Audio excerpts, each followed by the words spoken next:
हैं एचडीएफसी और ICICI bank के सर अलग अलग रोल्स के बारे में यहाँ बात कर रहे थे और हमने देखा कि बीते हफ्ते यहाँ पर इसके चौथी तिमाही के नंबर्स भी निकल कर आए हैं। एक दूसरे के मुकाबले इन दोनों बैंकों का प्रदर्शन रहा किस प्रकार का है, अब ये थोड़ा समझ लेते हैं और पूजा के पास है डिटेल्स। पूजा, क्या लग रहा है, अब इसमें भी भिड़ंत करवा देंगे आप? बिल्कुल, और काफी मुश्किल था दोनों ही बैंकों के नतीजों में तुलना करना कि कौन सा बैंक ज्यादा बेटर नजर आ रहा है, क्योंकि अपने अपने पैमाने पर और प्रदर्शन के लिहाज से देखेंगे तो दोनों ही बैंकों ने अपने एरिया में काफी अच्छा प्रदर्शन किया है। अगर इनका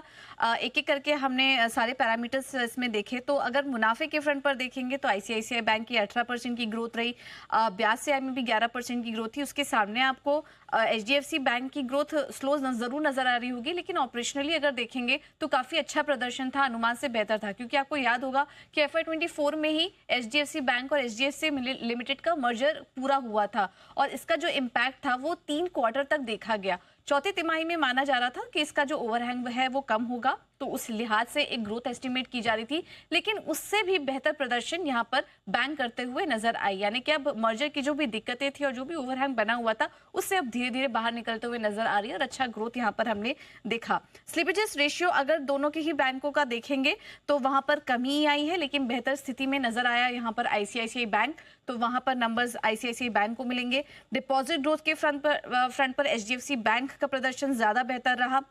16% की ग्रोथ थी। लोन ग्रोथ के पैमाने पर अगर देखेंगे तो फिर वहां आईसीआईसीआई बैंक ज्यादा बेटर नजर आया। मार्जिन आप अगर देखेंगे तो आईसीआईसीआई बैंक के ज्यादा नजर आएंगे 4.4% पर, लेकिन एचडीएफसी बैंक का प्रदर्शन भी अच्छा रहा और पिछले 7 तिमाही में सबसे ज्यादा मार्जिन इस बार देखने को मिले हैं, क्योंकि और भी काफी सारी दिक्कतें थी। इनके रिटेल जो पोर्टफोलियो था वहां पर कुछ दिक्कतें देखने को मिल रही थी और इसके अलावा हमने देखा था कि मर्जर का भी इम्पैक्ट था, लेकिन फिर भी उस फ्रंट पर भी देखें तो मार्जिन के फ्रंट पर नंबर्स अच्छे नजर आ रहे हैं। एसेट क्वालिटी और नेट एनपीए ग्रॉस एनपीए दोनों के ही स्टेबल रहे हैं। अब आते हैं आरओए पर, तो यहाँ पर आईसीआईसीआई बैंक की स्थिति ज्यादा बेहतर नजर आ रही है। अगर इंडस्ट्री के औसत से भी तुलना करेंगे तो आईसीआईसीआई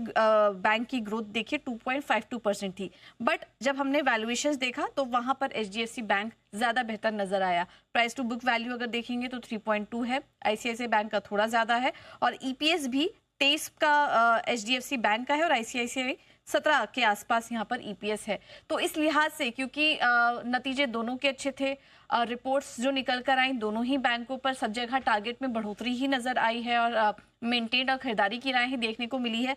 लेकिन वैल्यूएशन के लिहाज से यहाँ पर एचडीएफसी बैंक आगे निकल गया, क्योंकि जब ईपीएस की बारी आई तो आईसीआईसीआई बैंक में जेफरीज ने FY27 से 26-27 के लिए ईपीएस अनुमान 5% घटा दिया। वहीं एचडीएफसी बैंक के केस में वहां पर बढ़त देखने को मिली और कुछ रिपोर्ट्स में ये भी कहा गया कि इस फ्रंट पर